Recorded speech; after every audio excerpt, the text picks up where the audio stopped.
Welcome, welcome. How's everybody doing today? My name's David Griscom, and I'm broadcasting to y'all live from Austin, Texas. Hope you're doing well wherever you are at, and happy to be here, friends. As folks know, these are a little bit more casual streams than our main show on Tuesdays at 6 Central. I'm here to chat, tell some stories, and answer some of y'all's questions. So drop those in the chat. I try to get to as many as possible. We do appreciate super chats very much on this program. Helps us continue to grow. Um, really enjoyed our conversation on the IDW on Tuesday. So definitely check that out if you missed it. It was a lot of fun to sort of look at all of these figures on the new atheist movement, which I think has pretty much exposed itself as a right wing, if not hard, at least for most of the characters, soft right wing movement. Really nice to see all those folks now sort of come out and tell what we've been saying for years, which is, yeah, all the stuff about logic and science against religion and fanaticism really was a pretext to talk about certain groups of people that you might not want to see in this country. And talking about immigration, we're going to be talking a little bit about Biden's immigration plans in just a couple of minutes. But before we get there, and I'll take some questions after this, I wanted to start the show on a good note because we usually, unfortunately, have to talk about a lot of bad. But there's been something that is tremendously exciting, and that has been the UAW, the United Auto Workers Union, not only winning their contract fight with the Big Three, but almost immediately coming out after that in support of a ceasefire in Gaza. Which is a tremendously brave and correct stance. But it's one that I remember, saying it's like, I wonder if they're, even going to come out with something on this, not because I doubt the commitment or anything like that, but just knowing, the state of union movements in this country just wasn't something that I necessarily expected. It's something I hoped for, but I didn't, I wasn't counting on it. Been very happy to see the support from the UAW for justice and humanity in Palestine. And I just want to play a couple minutes of this speech here from UAW President Shawn Fain, just because, as folks will remember, we were playing a lot of the RMT and Mick Lynch and Eddie Dempsey clips on this program, talking about how inspiring it is that those union folks there in the United Kingdom are out there fighting for justice and freedom and humanity, and it's a really beautiful thing to see that happen in here stateside. So we'll just play a couple minutes of this, and I'll get back to taking y'all's questions. Of what humanity is and can be. The UAW is proud to stand here with our fellow union family, with Congresswomen Cori Bush, Rashida Tlaib, who happen to be a couple of the most badass representatives in Congress. But we stand together to call for peace and to call for a ceasefire. This is a product of our belief in humanity, that innocent civilians must be protected. We cannot bomb our way to peace. That's right. No. The only path forward is to build peace and social justice. It's through a ceasefire. Yeah. Right. Ceasefire now. As a UAW, we take pride in our history of standing up for justice at home and around the world, around the globe. Throughout our history, we're a union that's always spoken up for civil rights and human rights time and time again. That said, I want to be clear. What we're calling for today, a ceasefire, it's what the global community is currently standing together for. That's right. Yeah. Right. At the United Nations, it's what the majority of nations called for. And right here in America, it's what the majority of American citizens want. The world's seen enough slaughter and devastation. Peace is the only path forward. While we call for a ceasefire, we also condemn anti-Semitism, Islamophobia, anti-Arab racism, all of which are growing in our nation at this moment and must be stopped. Right.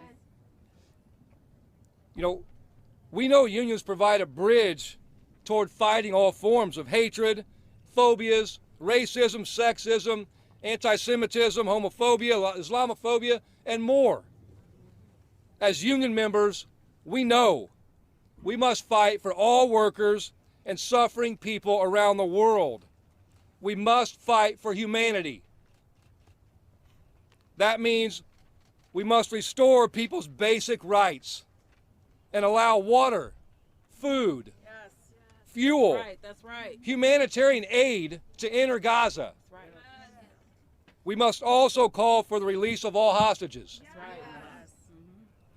I thank our UAW members for speaking out and pushing us That's right. to come out in support of a ceasefire. That's right. It was the right thing to do. That's right. Truly, and it's certainly important and exciting to see the UAW stand out there in support of humanity and justice in Palestine. And it's just another of the long list of examples now that we have in why fighting for democratization of union leadership is so critical. One, both for membership and for the country and for the hope of pro worker, pro humanity politics out there. So, really beautiful thing to see. I'm going to jump through and read some of these questions and comments we got up here first. As always, folks, I try to get to as many as I can. It does really help me if you can at Left Reckoning, just so I can see them over just the kind of typical back and forth chat in here. But let's get on here. First up, we have something from Dumont, who says, since you can't do the book anymore with Michael, can you give a list of the people and articles or books that y'all were going to reference? I mean, I'm certainly happy to talk about some of the folks who were influences on that project. And I could do something more in depth in the future. I know in some of the early drafts that we had, I know there was going to be a chapter on Adolf Reed and anti-essentialism. I think there was going to be some stuff on Pepe Mujica, who Michael was very much thinking about a lot at the time. Certainly some things on Lula. I know there was also some stuff on Cornel West in there, but a lot of the early kind of at least backbone or spine of the book was going to be taking some of those commentaries that we had written that would go up at the beginning of the show, which were usually a little bit more evergreen, holistic. So things about the difference between sympathy and solidarity, which was one of my favorite ones that we ever wrote and worked on together, where we sort of go through a little bit of the history of Gramsci and ideology, but then also pivot pretty quickly to Lula and some of the messaging that he was doing, along with Cornel West, and Michael throws in some lessons from Buddhism. So those were the kind of inspirations that were going into that project. I mean, I'd like to, maybe be able to do more on that, sometime down the line. But as you noted, yeah, we're not going to be doing this book. I don't think it's correct morally or ethically to publish something like that that was sort of just in the works at that period of time. But yeah, I mean, happy to sort of give more list of folks if you were looking for maybe a reading list or things to sort of take inspiration from. And I really appreciate the question, friend. We got something from DCAT. Good to hear from you, friend. Who says, "Hey Dave, yesterday was my birthday. Can I get a hell yeah, brother from you? Hell yeah, friend. Happy birthday. I hope it was a good one. And I know we have something in the inbox from you. I was going to get back to you pretty soon. So keep your eye out for that."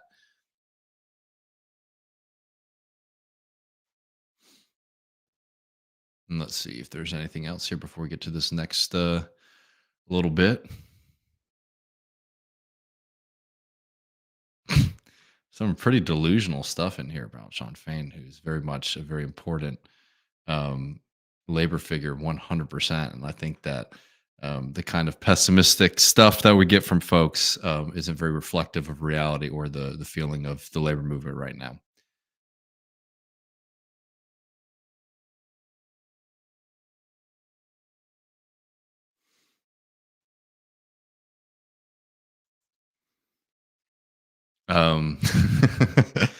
Really first, our good friend says the Left Reckoning shofar is hell yeah, I'm down for that.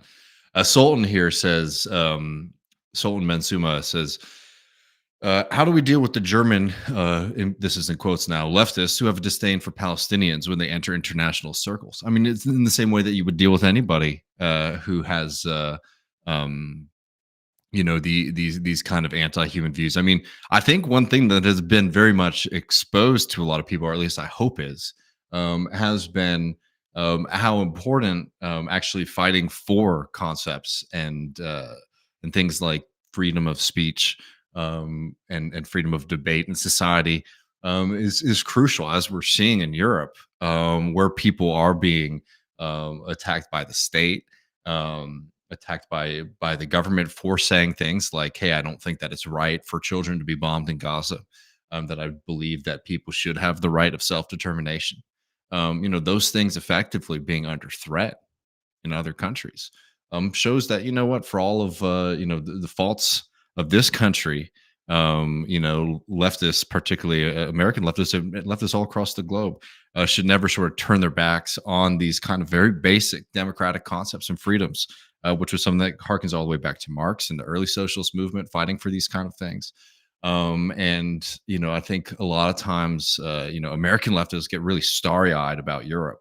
Totally, there's a lot of things you might want to see here that they may have there, but also understand that any kind of crass or basic version of kind of like an evolutionary thing, where it's like, oh, those are more advanced societies, sort of gets blown out of the water when you're seeing some of the stories I've been getting from friends in Germany who've been showing up and trying to show up at pro-Palestinian marches and seeing their lives and their livelihood and their status under threat. I mean, in Germany, right, they're trying to push people to have to support the state of Israel to get German citizenship, right? Pretty nasty stuff. So, I mean, that's a little bit of a sidestep to your question, though. How do we deal with German leftists who have just? I mean, you have to confront them. You have to confront them just like you would anyone else. Um, International solidarity, means trying to find a sense of unity in class politics in the global worker struggle. But that doesn't mean being silent on these kind of issues. And to flip it around, what if would somebody in Germany or in Spain, would you ever expect them to sort of be silent on an American socialist who was unwilling to oppose American adventures abroad or American imperialism? No. So when you see something like this from Germany, we should, be challenging German leftists who are doing the same kind of cowardly thing that we accuse American liberals of doing, which is sort of weekly following the state around, following the government around, and being cowards. It's pretty disgusting stuff. And I think, unfortunately, there's a lot of issues with the left all across the country, Germany not excluded from that. Sorry, the left across the country, the left across the globe. Um, Next up, Brody Andrew Mulligan says, "Do you think for workers in the gig economy, we could see similar rises in organization for bargaining power?" Well, I mean, we have seen a few attempts here, right? We've seen some kind of proto union forces in New York and in California. Remember, this is what we had Vina Dubal on the program to talk about some of these, anti-worker gig economy laws that were being pushed in California. So there have been attempts. Sorry. One of the things that's sort of tough with gig economy work, or just even any kind of work that's precarious in nature, is when you have high churn. It can be really hard to organize a union, right? This is one of the things that was a difficult thing in trying to organize in Alabama. Remember the Amazon warehouse unionization efforts there? Amazon cheated in that election. The NLRB has come out and said, yes, they cheated. They broke the law. And they'll need to have a new election. The problem is, by the time you get around to having a new election, most of the people working in those original organizing committees and people who originally voted have moved on because they can't stand and work under those conditions. Gig economy works a similar thing. And there's aspects to that that make organizing extremely difficult, right? One, the churn. to the fact that people are isolated, right? You're sort of operating as an individual, right? You're not sort of meeting up with people. There's no break room or other place for you to know other folks. So you're sort of operating as an individual. So you have to actually not only do the organizing work of like uniting voices, but actually finding places and spaces for people to have those kind of forming conversations. That's a really difficult thing to do. And that doesn't mean that it's impossible. And I think that, one of the things that we have to be able to do is recognize challenges and not use challenges as an excuse or as kind of determinative of what should be, what is possible, right? No, these are just everything has a hurdle. Everything's difficult. It's just difficult. It's difficult to organize in any kind of capacity, even under the most favorable ones. So, those are just some of the challenges. But there have been, some attempts, and I think looking at some of the successes and the failures there is very important.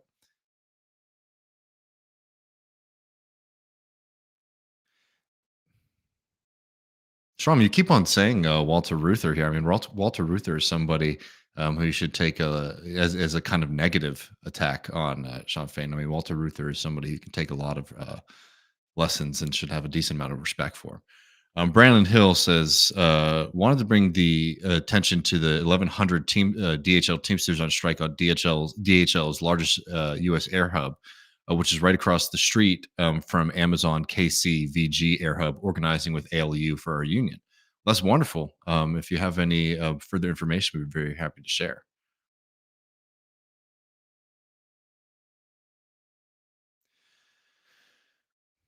And then uh, Dan Archist, and I appreciate hearing from you, friend, says, I just realized I don't know about philosophy. What is anti essentialism?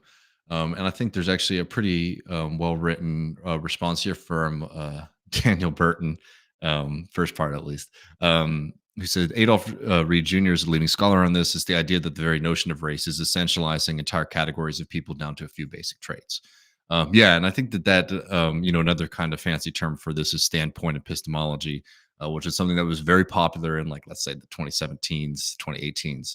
And so anti-essentialism is the recognition of the full scope of humanity for folks, and that if you start sitting around and talking about race being sort of determinative of having certain social, economic, or political views, you're going to get yourself into a lot of trouble. It's something that liberals do all the time.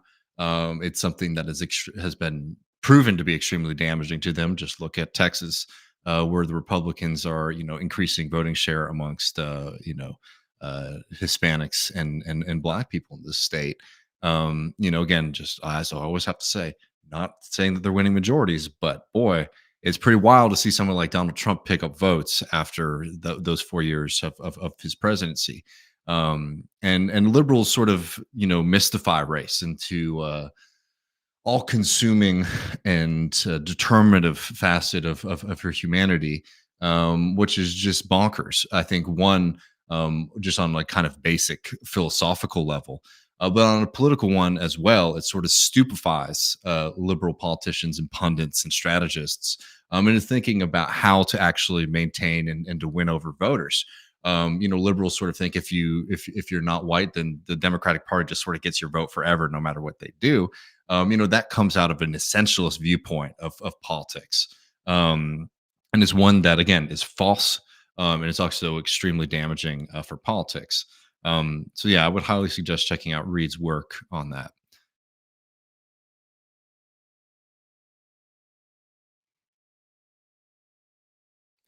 Daniel Burton says, "Is there a series of German left showing up for Palestinians, and how can we best show up for them?" I mean, there is. There are plenty of people in Germany. I don't want to, paint a picture that the German left in its entirety is taking these lines, but yeah, no, there's some pretty rough traditions there that are at least dominant. Um, you know, how can we show up for them? I think just being open and continuing to have those conversations and build that community that we're building with everybody. Um, and yeah, again, I don't want to um, overstate that. And thanks so much, everybody, joining us over here on Twitch. Really love hanging out with all of y'all.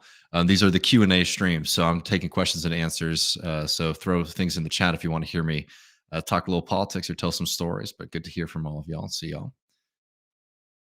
Yes, and this is a great suggestion, by the way, from Sune, who says, "Go to 99 zu 1 for German left wing commentary." I actually really do like that program a lot, so I second that. So check them out for sure.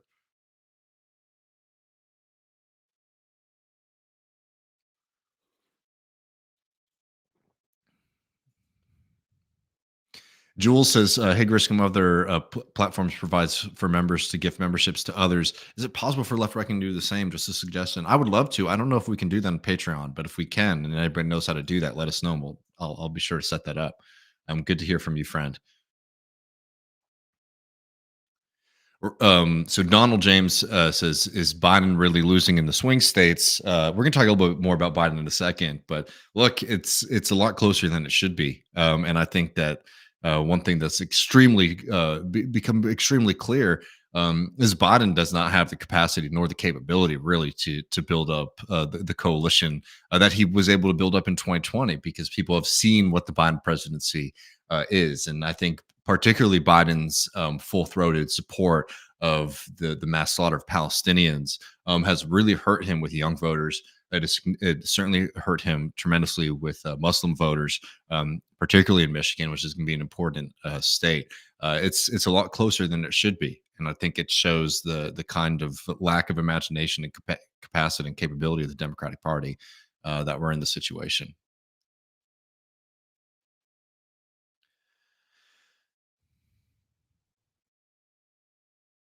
All right, let's see.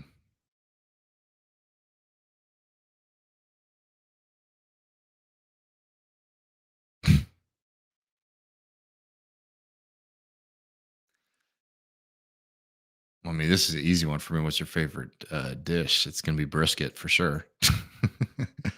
And thank you very much, BCat. All right, let's see. We got a few more in here, and then I have some video for y'all. Actually, let's play this video, and then I'll come back to the chat. And it does help out a lot if you put this Left Reckoning at Left Reckoning, so I can see everything. But I'll be right back to the chat in just 1 second because I gotta share this video with y'all because just culturally, let's just even just drop the politics of Elon Musk and Tesla and all this kind of stuff. Culturally, it's very funny that there's like a self-selecting thing going on right now with first of all the people who are paying for Twitter, and two the super Musk fanboys acting like this new Cybertruck that they're building here in the Austin, Texas area is not a piece of shit. And what's so wild to me about it is not just that I think this truck looks bad. It sort of represents a kind of nasty view of the world, but all the people who are really, really into it either seem to not understand cars or certainly not really like them. And I saw this the other day. This is being promoted by a bunch of Tesla booster accounts. And it is just truly, truly bizarre. I honestly don't even know what it is that they're trying to express here. But anyways, let's just play it. Come on, join in, guys.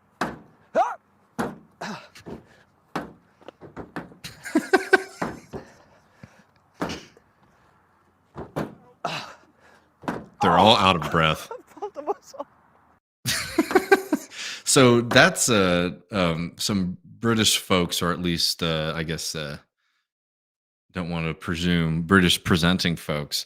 And I have to say, as a resident of Austin, Texas, the British Tesla people are some of the worst, and I don't hold that against the people of the United Kingdom. Just like, I don't think it'd be fair to hold Texas as an entirety to account for the folks that we sent to Washington, D.C. on January 6th. Not really sending our best, and neither are the Brits, who are sending a bunch of these very strange Tesla fanatic folks to Austin, who are odd folks when you come across them here. But I mean, what the hell is going on here? Is this supposed to be an impressive feat of engineering that you can kick at the door weekly and run out of breath? By the way, it's not even a good kick on it. Just a very strange kind of aspect to the way that they're trying to sell this vehicle. Again, let's not forget that Tesla's now had to do massive recalls because of the dangers of its self-driving technology. But one of the kind of selling points of this fucking truck from all these people has been it can survive bullets, and you can throw a brick at it and all this kind of stuff. And look, man, I mean, nice, I guess, but a very weird kind. Is that a problem that a lot of these people are experiencing on a day-to-day basis? Just three sort of out of shape British people come around and kicking your car. Is that something that you need to drop $100,000 for? It's gonna be really interesting to see what kind of strange folks get out of those vehicles when undoubtedly I start seeing them driving around Austin, Texas. Truly, truly bizarre. I just like look. Obviously, I'm a hater, right? Get that out of the way. I think I'm not a big Tesla fan, but both the company and the product. Um, but they've taken all of the appeal out of a pickup truck out of it, created something that looks like it's a rendering Nintendo image. Um, and they keep on coming up with these like bizarre features. It's the kind of thing like, it's almost like it's comedic in the sense of like, man, what if you were sort of presented something and you had to give a presentation and sort of sell it? You'd come up with bizarre and weird features. And the more and more that these kind of Tesla boosters should start digging for something positive about this vehicle, we're going to get stranger and stranger things like that. But anyways, let's get back to the chat here.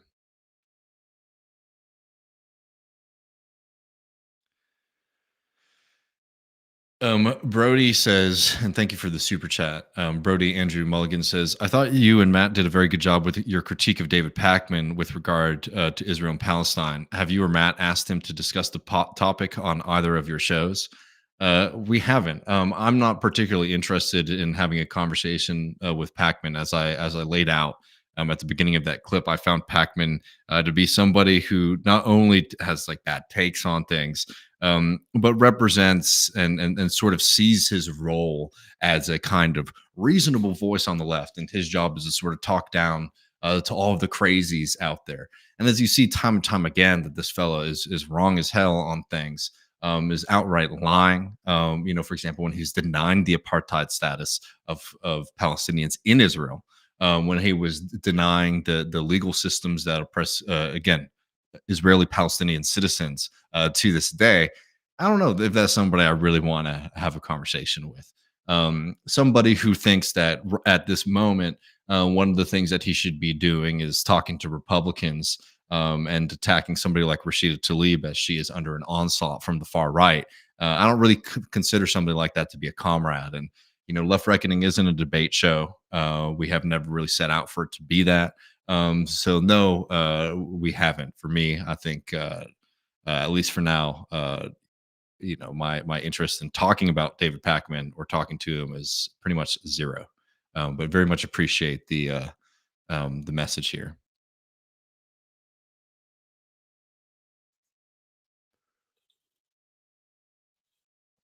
All right, let's see. And I will say, like, Tesla's not the only one that's doing this kind of weird thing. There's like all these luxury SUVs that are sort of set up to be, um, I don't know, suburban war vehicles. Really strange American pathology. And, and this is such a good point too from Brody, who says the truck is also unsafe because it lacks the ability to crumple appropriately. A truck is going to get a lot of folks killed. No, I mean it is not something that I wanted to see next to me on the highway for sure.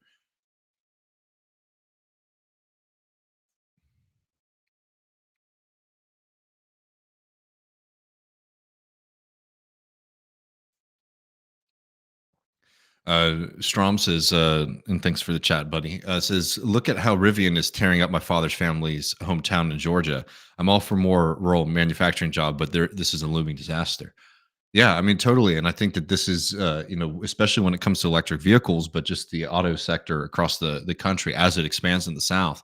I think it sort of shows how important it is to expand the unionization efforts, which is why it's been so exciting to see the push from the UAW, particularly in the South, and very much support all of those workers in their fight to get a union, which I think is desperately needed because, yeah, these companies are coming in there, taking advantage of lax labor laws, taking advantage of poverty, taking advantage of disorganization, and 100%.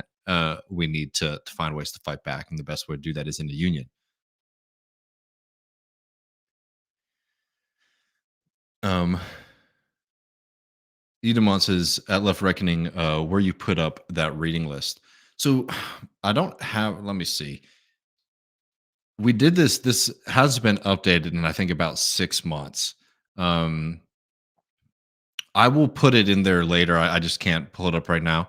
But there's a website called Bookshop, which is a alternative to Amazon that sort of allows you to order books through like a local bookstore. So they sort of set up the order for you, but it comes and the money goes to one of your local bookstores. And we had set up a Left Reckoning reading list on there. And a lot of the books that are on there were books that were going to be cited in the book that Michael Brooks and I were writing. So if you go on bookshop.org and you look for Left Reckoning, you should be able to find the book list, but I will try to post that somewhere later.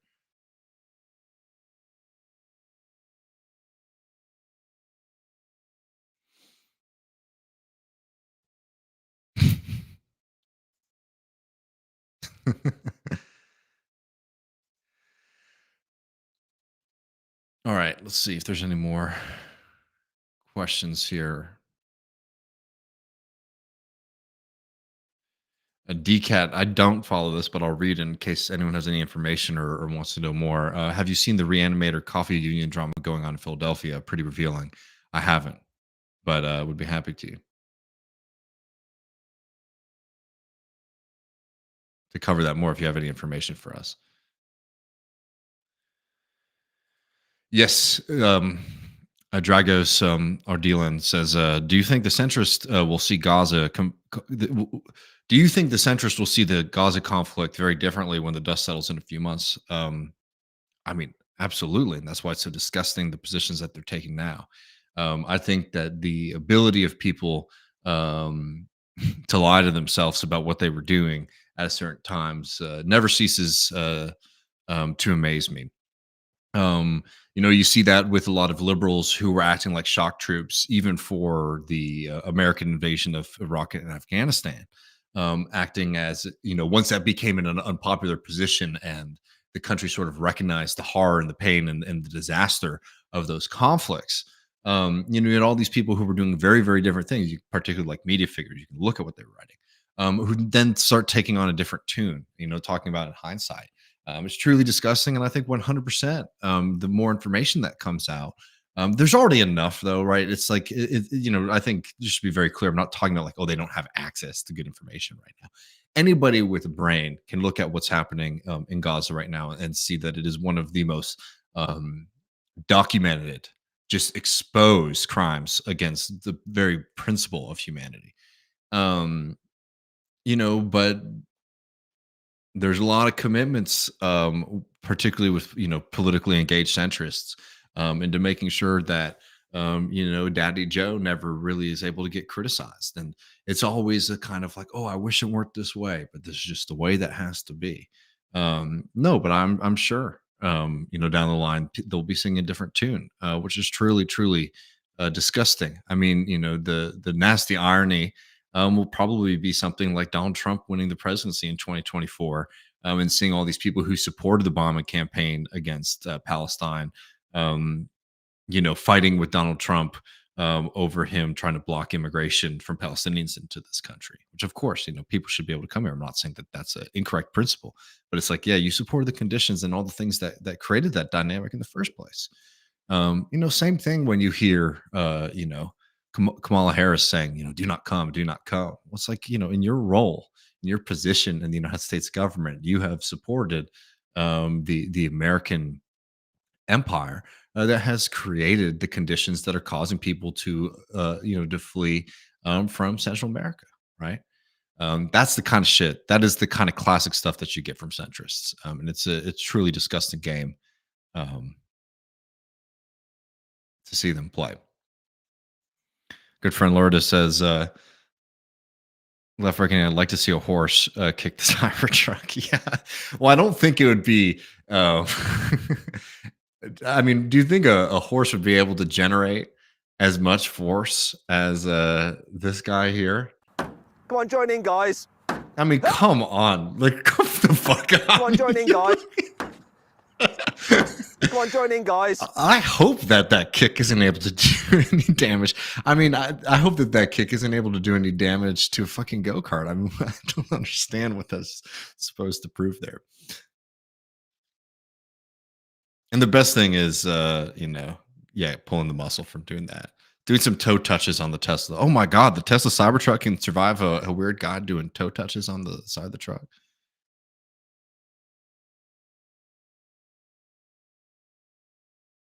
All right, I'm going down the list. Sorry. I'm a couple of minutes behind, but I will get to all of y'all's stuff.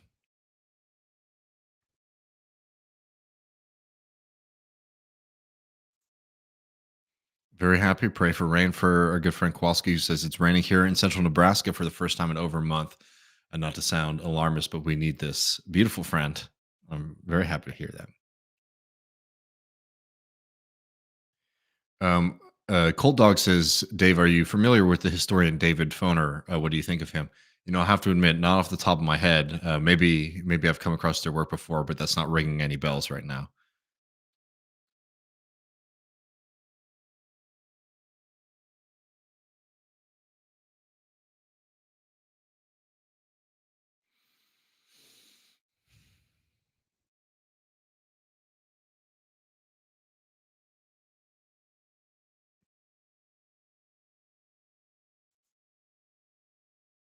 Brody Andrew Mulligan says, "Are you as devastated as I am that Peter Pan mini golf is closing down in Austin?" I think that it's gonna actually keep on. I know there was a kind of fight because they're raising their rent, but I thought that they won that last that I read. Yeah, it's. I mean, that whole part of Austin is just unfortunately just been completely sacrificed to the yuppies and the tourist industry, which is a real bummer, I must say.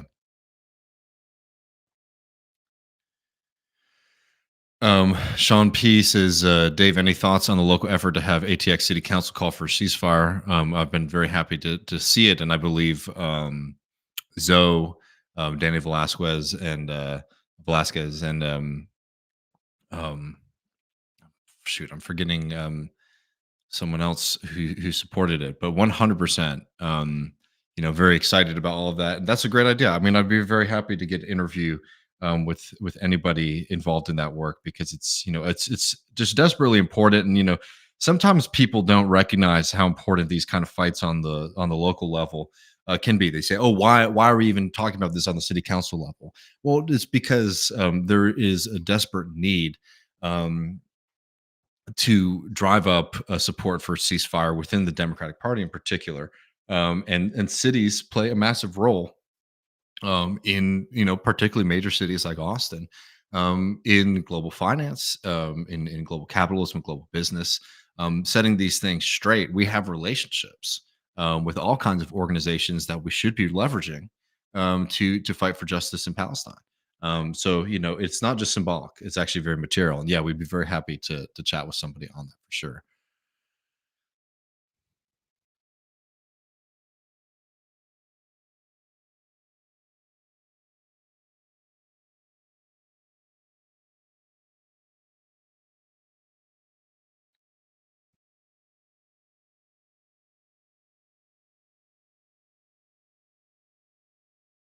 Let's go.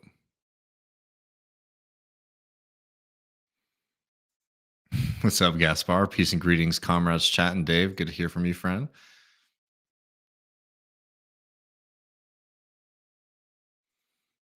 Good to hear from you too, Connor. Connor says many elected leaders don't seem to understand that there are consequences for their stated positions. I think that's very true.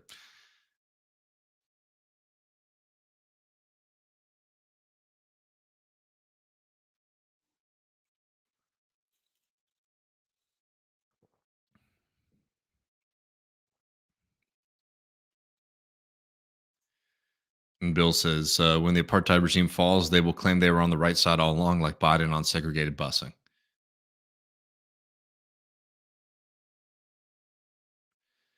We got a little bit more story here in a second, but I want to make sure I'm not missing anybody. I'm not very good at mini golf, just since that's a big thing going on in the chat. I'm pretty awful.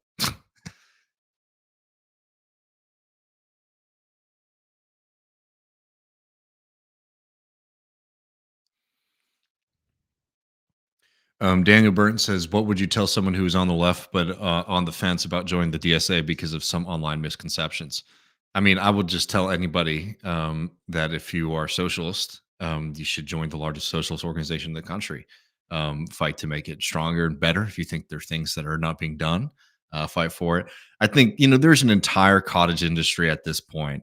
Um, who spends their time attacking the DSA and spends their time attacking people like Sean Fain and don't really have kind of practical rooted commitments to anything but critique, dude. Critique's good, man. I think it's important. We do that on this program. I do media because I think that getting information out there, framing things in the right way is absolutely critical.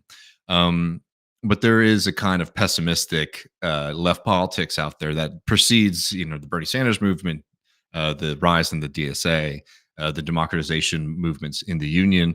That's very much alive and well, and it's a media product that people sell because you don't have to produce anything if your position is sort of, hey, why don't we have everything that we want right now? I think that if you're somebody who's committed to seeing working people live better lives. If you're committed to seeing working class power grow in this country, that you should find ways to get involved in labor, to get involved in political movements like DSA. We all have different capacities and abilities to spend our time on these things, right? So there's no moralism about, saying, oh, you have to be in these things and, commit 15, 22 hours of your week, right? But the kind of refusal to participate in these things, I think, has got a little bit symptomatic, across a certain section of the left, frankly. And I don't think it's particularly helpful at this point because it's not really the full pitch. It's just me being honest on things. Look, there's a massive organization here that has had success, across the country, not just on the congressional level, which is where everybody fucking points their attention to. We could talk about the congressional strategy and where it's worked and where it hasn't.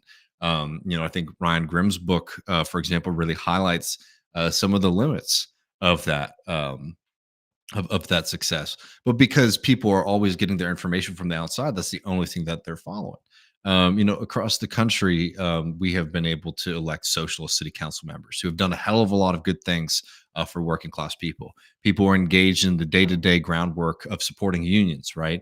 When the UAW was out there on strike, right, one of the most important labor moments in recent times, who was out there, right? It was members of the DSA showing up and supporting the UAW.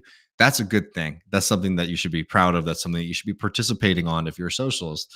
The nice thing about the DSA too is it's a democratic organization. So if you have the true philosophy and the true strategy, you can go and participate and you can win your strategy within the organization. But you see a lot of folks unwilling to do that kind of work. And at a certain point, if you're having a hard time selling your policies to the working class and it's not getting a lot of traction, and then you're also having a lot of difficulty selling your strategies to the largest socialist organization in the country, I don't know. Sometimes you got to sort of look in the mirror and see what's working and what's not.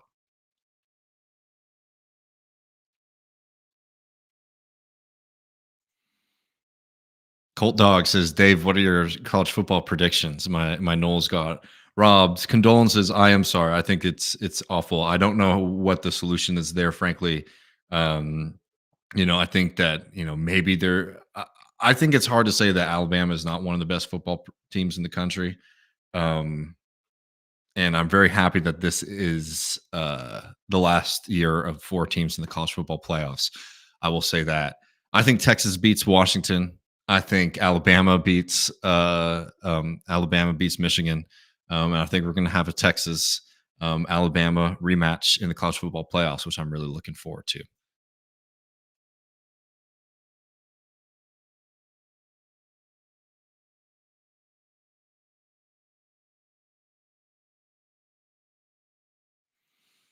Bad news here from Sensa Maria, who says big news that will hurt those of us who are already hurting. California is facing its worst budget deficit at 68 billion. We on the other side here, where we have a multi-billion-dollar surplus, which they're not distributing to everyday folks. No, I'm sorry that that's awful.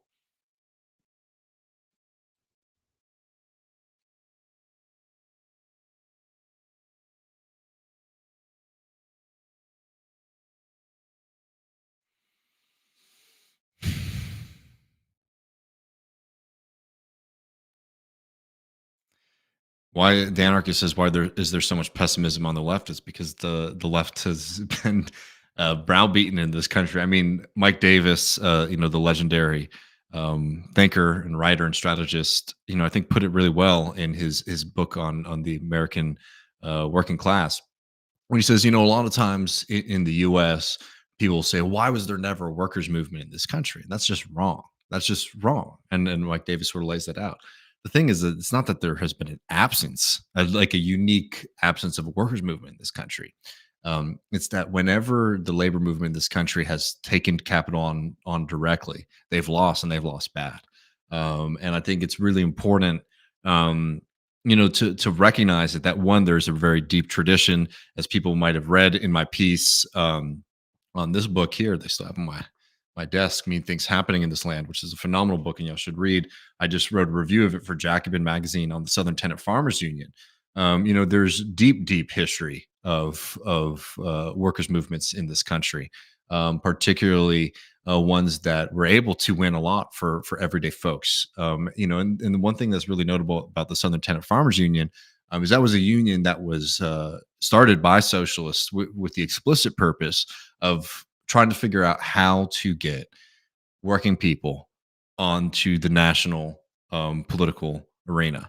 How can working class people sort of have an ability to push for their policies, for their demands, both in the economic arena, right, in the sense of like taking on the plantation bosses, taking on the plantation South, and also dealing with the government, because like the FDR administration, for example, was putting forward policies that were extremely damaging to workers. So there's a tremendous optimism out there, but most leftists, instead of spending time learning about that history, engaging in that work, are also sort of operating in that optimism that I have about the American people.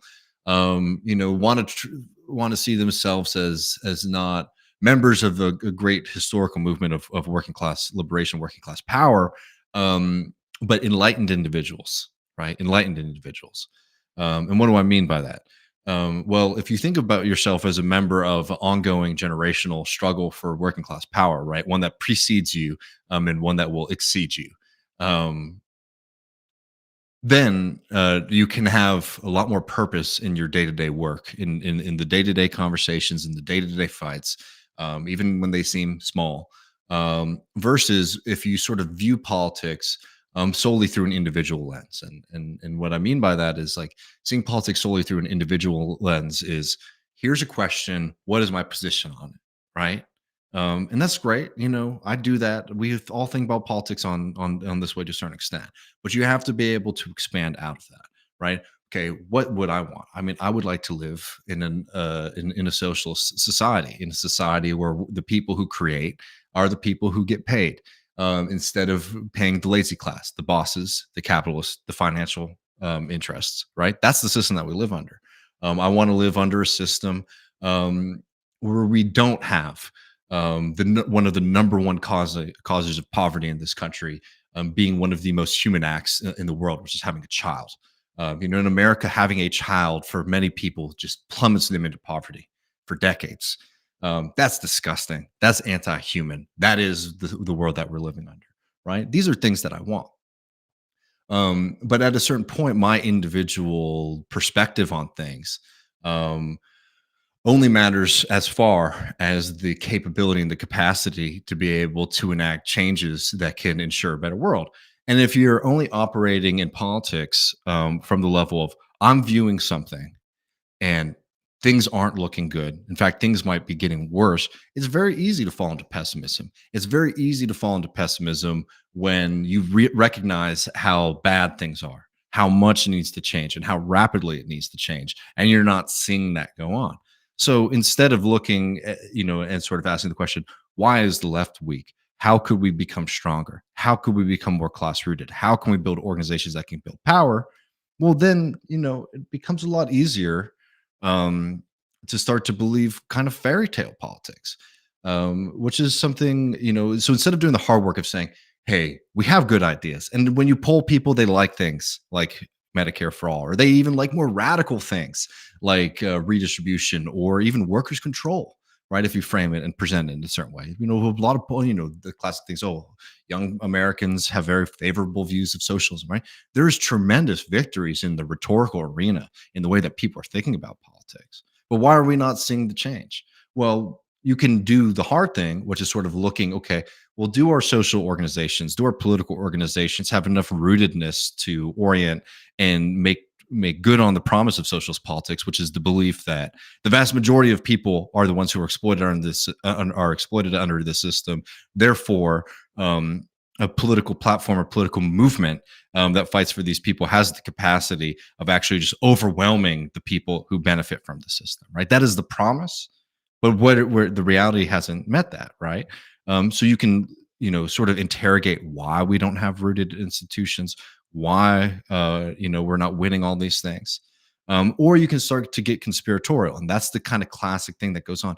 Oh, well, it's actually because a bunch of cynical folks have sort of bamboozled and tricked people into doing this or that, instead of sort of recognizing the reality that a lot of these forces are weak and need to be much stronger, and engage in figuring out ways to engage in making those forces more class rooted, more potent, more powerful.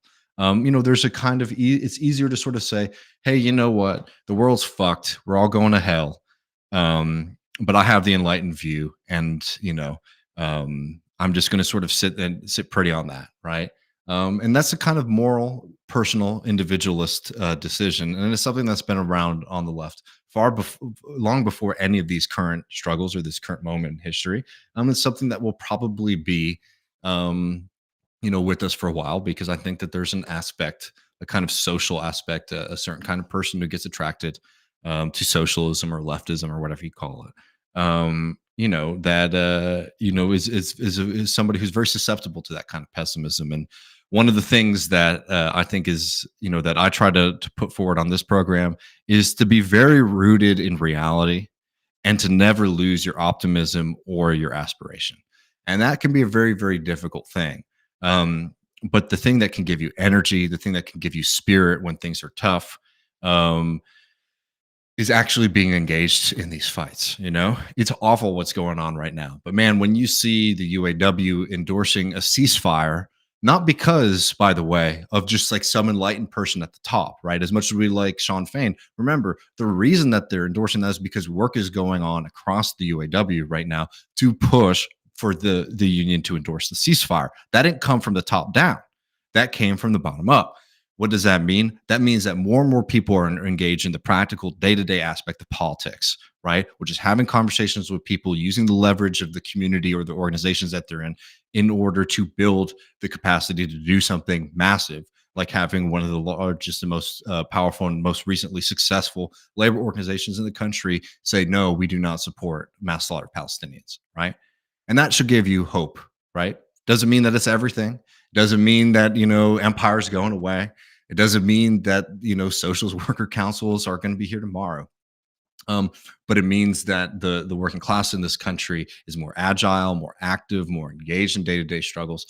And that's the kind of thing that can give you a bit of optimism. And you won't get that if you're solely engaged in politics as a kind of spectacle or something that you view and you talk about like, I have no influence over the Cowboys or the Texas Longhorns, right? I like to talk a lot of shit about it, but I have no influence over that. Politics, we do. Politics, we actually do have something that we can engage in. And you just sort of have to decide, is this going to be something I'm going to be engaged in directly, or is it going to be something I'm going to be viewing? And if it's something that you're viewing, you're going to get depressed really quickly, because you're going to have to recognize in some form or another your kind of powerlessness. Because as an individual, you are powerless. But as a member of a movement, as a member of a class, as a member of a political organization, you're very, very powerful. And that's the thing that they're afraid of. And I don't think that it's a mistake that as we've seen this rise in independent media, the ones that, have tremendous capacity to grow and tremendous capacity to make money. And also, by the way, let's be very frank about it, get money from rich folks, right? That they sometimes sit around and say, "Oh, well, this is I'm just taking the money from the bad guy and using." It's like, no, they see something in what you're saying. If all of your politics and all of your analysis sort of telling people things are bad and they're probably not going to get better because everyone around you is a liar and a hypocrite, mm, that's a great thing to introduce into a movement, right? One of the most powerful and effective aspects of the American government's attempt to break up the communist and the socialist movement in this country was instilling in people's brains that everyone around them was a federal agent. There were federal agents out there, no doubt about it. But the most effective aspect of that strategy to sort of break the early socialist and communist movement in this country was not actually the active work of those agents, but the suspicion that creates within your groups. Because when you don't trust anyone around you, it encourages kicking people out of organizations, distrusting people, all that kind of stuff. And again, a lot of it is probably justified, right? There were active attempts by agents to infiltrate these organizations. I mean, for fuck's sake, Fred Hampton was killed by one of those people, right? So I'm not saying that it wasn't existing. What I'm saying is that it was a very effective strategy because, one, you get something from the actual engagement of those agents, and then two, even in places that you're not engaged in, you create a environment and a culture of paranoia and fear and distrust. Boom. And that is something that I think we see reflected to a smaller extent in a lot of independent media today too, which is a shame.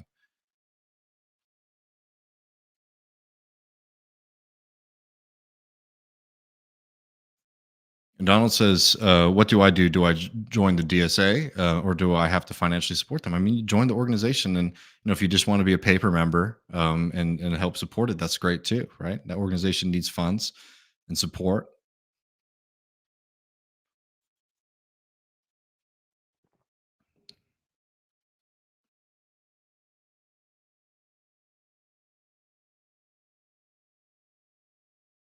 And I totally agree with this. I was talking to some union comrades of mine the other day.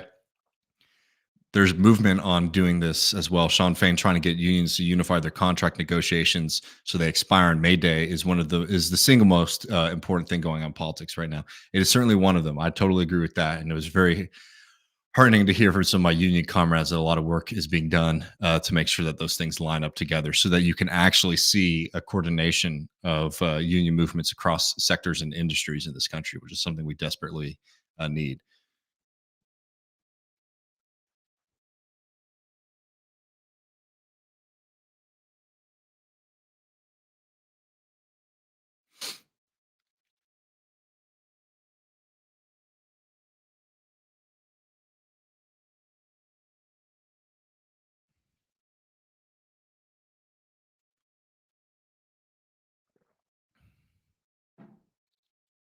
Okay, I'm gonna have to go a little bit faster because there is something, and we'll see. Maybe we won't get to these stories because I do like just chatting with y'all. Midnight No Night says, "Will Biden kill his chance at re-election with his abysmal stance on Israel-Palestine with the mass murdering in Gaza by the IDF?" Well, it certainly isn't helping. And actually, maybe that's a good segue. And then I will get back to questions. But I want to add this in here too. Will Biden? So the question here is from Midnight No Night. Will Biden kill his chance at re-election with his abysmal stance on Israel-Palestine with the mass murdering in Gaza by the IDF? 100%. It shows. I mean, there's a part of it that like it almost feels too cruel to sit here and talk about what this means for Biden's election. What Joe Biden is doing is one of the is something at the height of the moral rot that comes with being the president of the United States of America, which is green lighting, pat on the back for mass murder and mass slaughter. It's one of the most disgusting things you can be engaged in, which is being an American politician and supporting American atrocities. So that's first and foremost. And yeah, I mean, I think that is exceptionally clear that especially for young people, especially for engaged people, for Muslim Americans, but for frankly across the spectrum of Americans with a conscience. I mean, this is something that sort of makes the threat that the Democratic Party effectively runs on when it comes to trying to court left wing voters. Is that, oh, you might not like us, but we're better than Trump. We're better than Trump. Well, we watch something happen in front of our very eyes that is so disturbing and horrifying. I mean, mothers crying out, holding their dead child, and saying things like, I wasn't able to serve my kid breakfast, right? Just some of the most harrowing and disturbing and devastating things that that we've come across. And it's not the only thing that like this that's ever happened before, but it's something that the American government plays a direct role in supporting and allowing to happen. That the American media plays a massive role in trying to launder. That the American government not only supports this, but is now on full onslaught of young people, people across this country who are saying, no, not in my name. Do not murder millions of Palestinians. It's unacceptable to us. Seeing the United States Congress attack them, trying to get people fired. You're seeing major organizations in this country, harassing young folks, right? 18, 19-year-olds. It's truly, truly disgusting. And that's going to rock anybody's commitment to sort of holding their nose and supporting somebody like that, right? And then you see this here, which again, what was the the story with with Biden versus Trump? We got to elect Joe Biden because what Trump is doing on the border has to end, right? Totally, what Trump is doing at the border has to end. But was there ever really thought about what Joe Biden was going to be doing differently at the border? And well, here's this story here. White House open to new border expulsion law, mandatory detention, and increased deportations in talks with Congress. So here we go again. Another most important election of our lifetime. We got to stop the right. The right's a direct threat. And I agree. But these people aren't interested in stopping the right. They just don't want to not be the ones doing the shit that the right wants to do. Just quoting from this CBS story, the White House indicated that it would support a new far-reaching legal authority to allow United States border officials to summarily expel migrants without processing their asylum claims. The measure would effectively revive the Trump-era Title 42 pandemic order and allow officials to pause U.S. asylum law without a public health justification. More, the administration also would back a nationwide expansion of a process known as expedited removal that allows immigration officials to deport migrants without court hearings if they don't ask for asylum or if they fail their initial asylum interviews.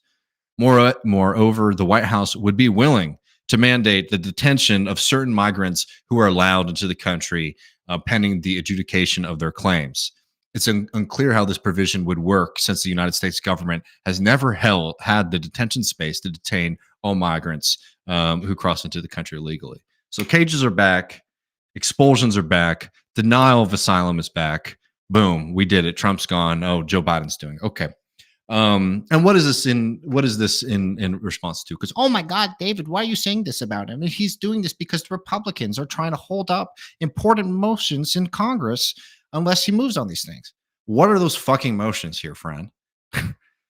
Is Joe Biden doing this, which would be a disgusting deal if it was what he was doing? Is he doing this for I don't know, healthcare for people? Man, it's almost trivial to start talking about that. Let's not even hold him to that level.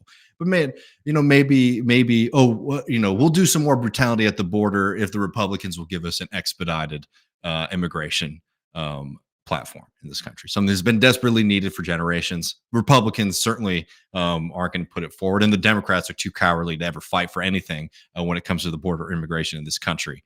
Just sort of leave it as something for the Republicans to get worked up about, and then the liberals can sit around and be like, oh, I'm so horrified at what the Republicans are doing, right? Oh, so Joe Biden is pushing for more brutality at the border in order to have some kind of liberal around the edges immigration policy? No, that is not what is being held up by the Republicans. That is pushing Joe Biden to support bringing back the Trump policies, expanding the Trump policies. What is Biden so worried about being taken away? American military aid to Ukraine. More bombs, more weapons, more continuation of slaughter and war in Israel, in Ukraine, and at the border. Fight hard, and you can get the trifecta of Biden. That is what Joe Biden's politics are. That is what his policies are. That is what the politics of the Democratic Party are. How do you expect to get people to come out and support this at this point? You can't do the browbeating anymore. You can't do the browbeating anymore when Joe Biden is overseeing one of the most disgusting atrocities in Gaza. When Joe Biden is willing to use the humanity of people fleeing devastation um, in their home countries, fleeing to the United States of America. Joe Biden will brutalize them if you allow him to send more guns to Ukraine. That's who we're talking about here. That's who people were browbeating for when folks were saying, "Hey, I don't like Trump and I don't like Joe Biden. I think we should do something different." That's what you get. That's what the end result of that kind of politics is. So, and yeah, I do think Biden's Israel politics are going to hurt him in Gaza, and I think this kind of stuff is going to hurt him. And even if it doesn't, right? Because at a certain point, the political careers of a few of these rich motherfuckers, I could care less about. It's wrong, it's evil, and it's wicked, and it's not something that's worth supporting.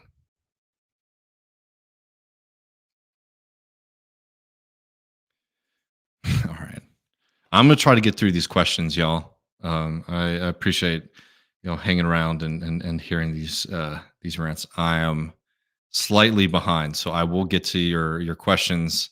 I'm about 8 or so minutes behind the live chat. So if you're waiting, I'm sorry. I'll get there in just a second. T says, "What Mike Davis book is this?" Talking about the Mike Davis book I was just quoting. That book is called "Prisoners of the American Dream." It is phenomenal, and I highly suggest reading it.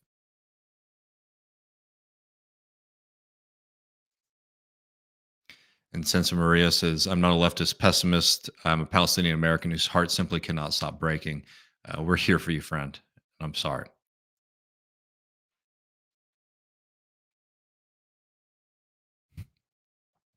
Kowalski says, "I'm not a pessimist. I'm a John Brown enthusiast. May righteous fury carry the day." Hell yeah, I totally agree.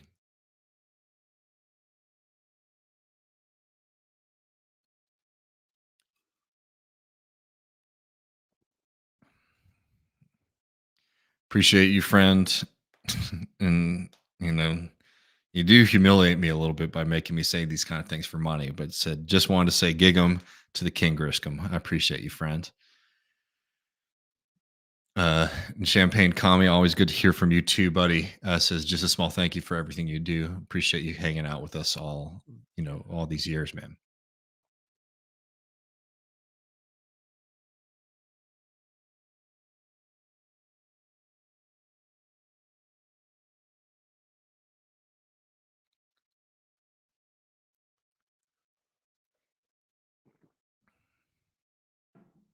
Okay, I'm just going through this.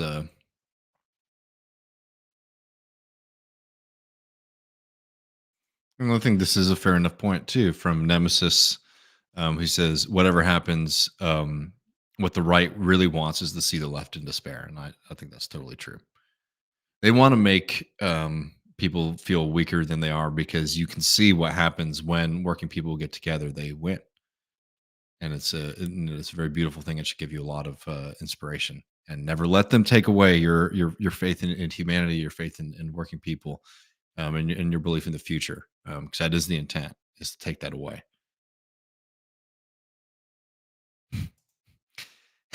What's up, Ben? Good to hear from you.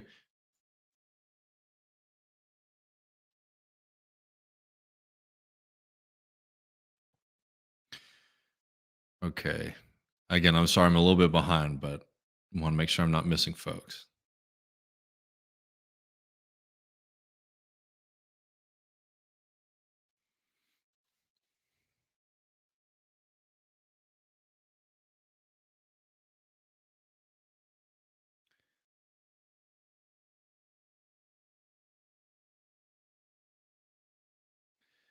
Doing it fast. All right. I'm trying to do the voice. I guess my nerd voice isn't that good.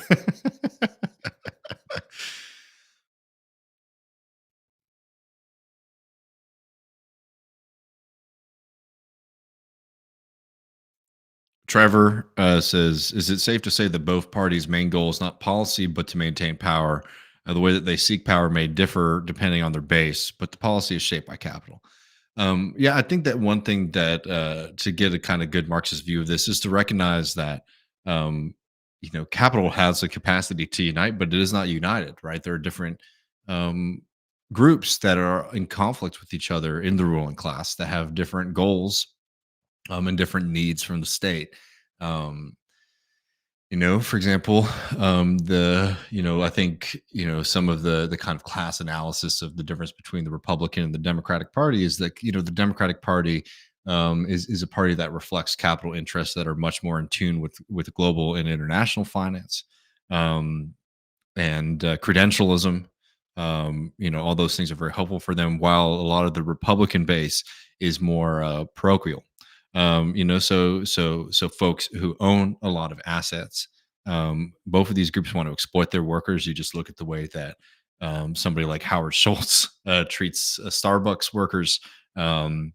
And any kind of typical Republican business owner, right? There's a lot of similarity there. There's a unity there, right? Even though they might support different political parties. Um, so their interest is in supporting these different these different parties that they don't like. Look, the Democratic Party will do things that will hurt certain sectors of American capital, but will benefit their base. And the same thing with the Republican Party. So they're not the same. And I think that that's something that people get worked up about on both sides of saying they are the same or they're not the same. They're not the same because they have different interests, but neither of those have any interest in actually supporting working people. Um, you look at a state like New York, for example, which has been dominated by the Democratic Party for a long time. Look at the way they treat their voters. Look how there's voter suppression in Texas because they don't want certain people to vote here. Look how difficult it is to vote in a Democratic Party primary in a state like New York. I mean, you have to sign up months and months and months in advance. That was something that hurt Bernie Sanders very much, because they don't want to sort of have an open democratic process. They want to have a managed one. Right. So these are different things to different scales, to different levels of barbarism. Right. I do think like the direct assault of the Republican Party on voting rights is at a higher degree than what happens. But the Democratic Party is just as interested in managing democracy as the Republican Party. Um, it's just different scales and different groups that they're sort of worried about.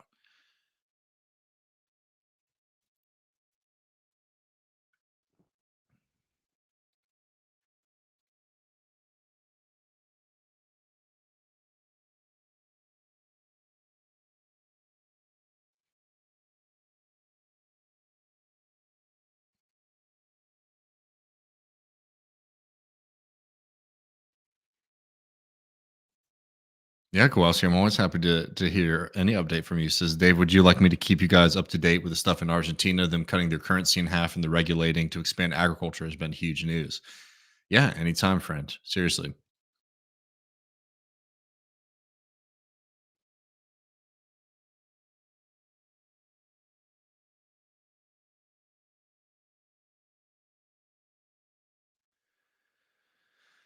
Let's see.